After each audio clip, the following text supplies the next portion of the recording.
Today on CityCast Denver, is the pandemic over? Sometimes I walk out on the streets of Denver and I look out and everybody's acting as though we're 2019 again. Right. That's what I said. It's not. It's what was worrying me. Today is Thursday, July 22nd, 2021. I'm Danielle Betts, and this is CityCast Denver.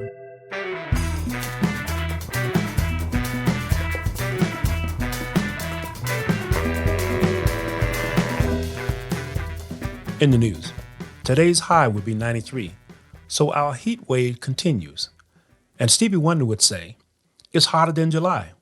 Of course, it is July. Unions are kind of a dying breed these days. But one union leader in Colorado is trying to get some power back. Dennis Doherty of the AFL-CIO union wrote a letter stating that his chapter would not donate to any Democratic campaign committees until at least May of 2022. That's because he feels like Democratic politicians are not consulting with unions on important policies that could impact them. Also in the news, looks like Colorado is finally trying to get some of its statutes right. Major General Maurice Rose was the highest-ranking Jewish soldier in World War II. He fought in North Africa against General Rommel. Well, Major General Rose would now have an 18-foot statue in his honor placed across from the Colorado State Capitol building. One interesting fact is he is the namesake of Rose Medical Center. So for many years, I worked on the Anschutz Medical Campus, and my job was to help patients and medical students communicate better with each other. How do you talk to your doctor? What question to ask? What do you do when you feel that you're not being heard by your doctor? The main thing to remember is that this is your body, your health, your money. Talk to them like you would anyone else that you need information from. They have to be open and honest. Even though I'm fully vaccinated, I still get nervous in large crowds. And it's still hard to decide when I should wear a mask or go without it. So in my conversation you're about to hear, I spoke to our guest like I was in his office for a visit, without the threat of a bill. And locked up in a bedroom because there's grandchild noise going on. So. Okay, all right. Well, I have puppy noise, so we all good. Okay, all right. Dr. Jonathan Samet is an epidemiologist. He's also the dean of the Colorado Public School of Health. Thank you so much for being with us on CityCast Denver. My name is Donnie Betts, and I'm so happy to meet you. Thank you. Delighted to be here with you today, Donnie. So I'm going to do just a little intro about my personal relationship with COVID-19. So I'm still afraid of the virus, and I'm still not attending large gathering. Yet some people are acting like it's never ever been here. Can you explain to me the big picture, where we're at here in Colorado? Right. So the big picture is a good and a bad one, and it's mixed. It's as good as it's going to get for a while for those who are vaccinated, and it's bad and reminiscent of where we were for those who are unvaccinated. We have two problems, really. We have a large number of people who aren't vaccinated, and in some parts of our state, that is only a minority of people are vaccinated. The other problem we have is the Delta variant, and that variant is a problem because it's more transmissible by about 50% than the Alpha variant, the one that came from the United Kingdom. And that variant, the Alpha variant, was 50% more transmissible than where we started with the original strains. So right now we've got an aggressive transmissible strain that can still infect a lot of Coloradans. So I'm fully vaccinated, but should I be concerned? And will I need a booster? Well, I think the booster question it's come up already, of course, and it may come up again. So right now, the existing vaccines are good enough against the Delta variant. They may be a little bit less efficacious, but they are good enough. I think there's a couple questions. One, we don't know how long the immunity is going to last from these vaccines. So, of course, people are being tracked closely. And I suspect we'll all need boosters. The other reason you hear talk about boosters is that maybe variants will come along that are more resistant to vaccines. Well, if that happens, we have the technology to make boosters. This mRNA technology that both the Moderna and Pfizer vaccines use allows for quick changes. But for right now, the vaccines are good against the Delta variant. And then going back to your original question, we'll have to figure out just how long immunity lasts. So I've been reading a lot about the 1918 pandemic. And one of the things that jumped out to me recently was the lingering effects that happened maybe another 20, 30 years after the height of it, the spike of it. And it's clear at this point that we're not going to be able to wipe out COVID-19 completely. So what can we learn from the 1918 pandemic about how we move forward with living with COVID-19? So one thing we should have learned from the 1918 pandemic a little better, of course, it was a long time ago, was the need to prevent and how quickly a pandemic can spread. I mean, one lesson from 1918, long before we had air travel, was that infected people sailing across the Atlantic, our soldiers, brought the infection to Europe and their colleagues there. I think there's a couple of long-term things. I think this long COVID problem that is continued symptoms and not feeling right in people who've had COVID is going to be a problem. And it's probably going to be perhaps a more severe problem in some ways than the flu, which did leave people's lungs damaged in particular. Studies are underway that are going to follow people who've had COVID. And I think we will learn what the consequences are. Certainly for some who have been really sick in the intensive care units, their lungs are going to be permanently damaged. There's concern about blood vessels in the heart. There's concern about, fatigue and just sort of lasting consequences for well-being. So our National Institutes of Health and others are doing major studies to sort this out.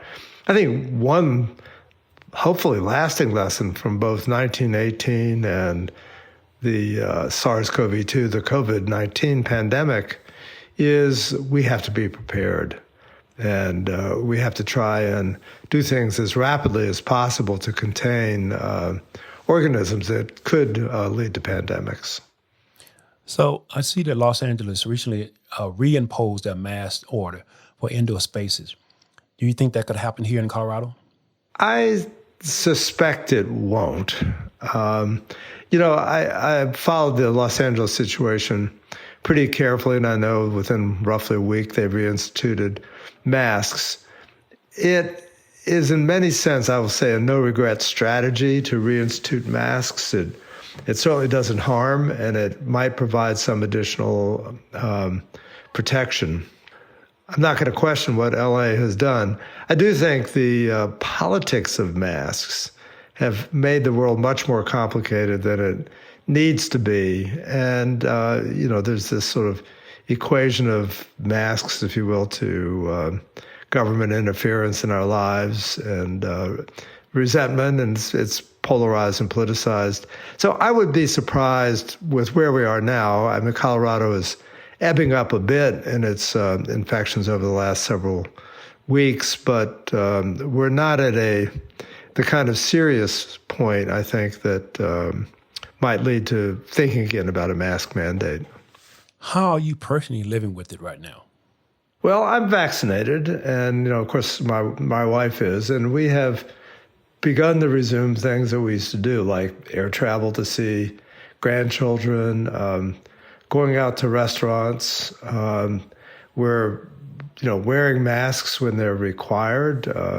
We're not if they are not. So we recognize that there's some risk. Some cases are so-called breakthrough cases occurring in people who are vaccinated.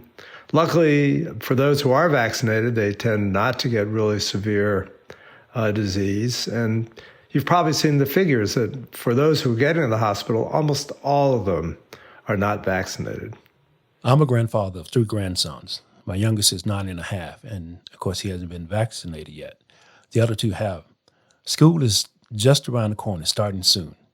Should I be concerned?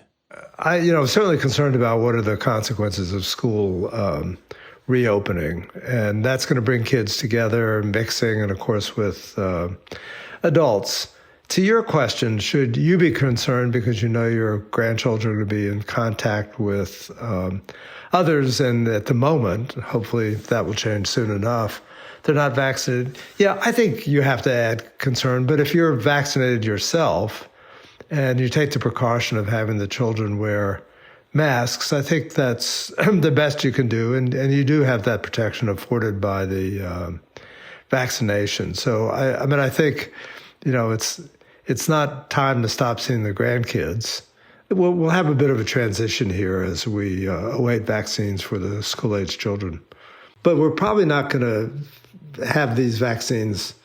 Those are not going to come along until probably December, January at the earliest.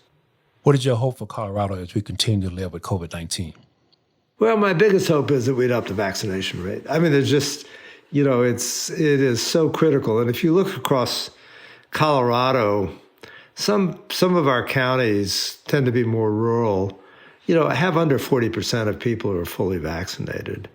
And at the other end, we have some like San Miguel, San Juan, they're up 90+% of those who are eligible are vaccinated. So we have a big population still at risk.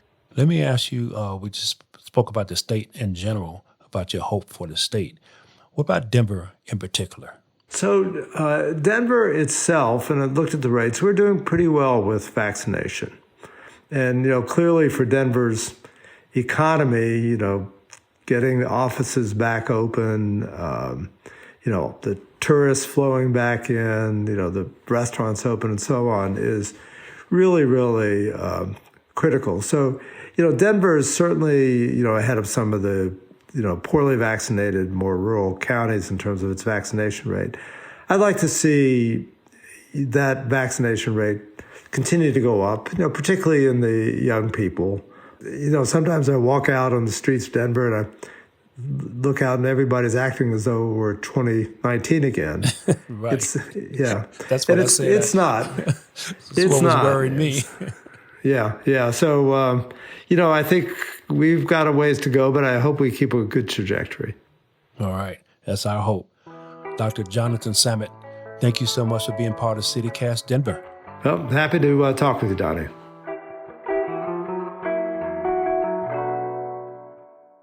Hi, everyone. CityCast producer Paul Caroli here. I'll be back hosting the show tomorrow. It's an interview I've been looking forward to doing for years, and it really could only go tomorrow, which is exciting, but it unfortunately also means that, Donnie, this is your last proper show with us. And on behalf of the whole CityCast team, I want to say thank you so much. Well, it's been a real pleasure and an honor to be with you guys, CityCast Denver. And I am crying. You just can't hear it because I don't want to mess up the recording. Donnie, where can listeners find you on the internet if they want to hear more from you? Well, on Twitter, you can at Donnie Betts. My website is www.nocredits.com. Or for the radio show, hashtag Destination Freedom Black Radio Days, which can also be found on my website as well as anywhere you get your podcast. I love it. And we may have just a little bit more with Donnie this weekend, speaking of Destination Freedom. And we'll have all those links in the show notes for this episode as well. But Donnie, can you read the credits for us one more time? Sure. I can read the credits for you one more time. Let me get to them. That's all for today here on CityCast Denver. If you enjoyed the show, why not take a minute to tell a friend about us? Rate the show wherever you get your podcast and subscribe to our morning newsletter. We'll be back tomorrow with more news from around the city. I'm Donnie L. Betts. Thanks for listening.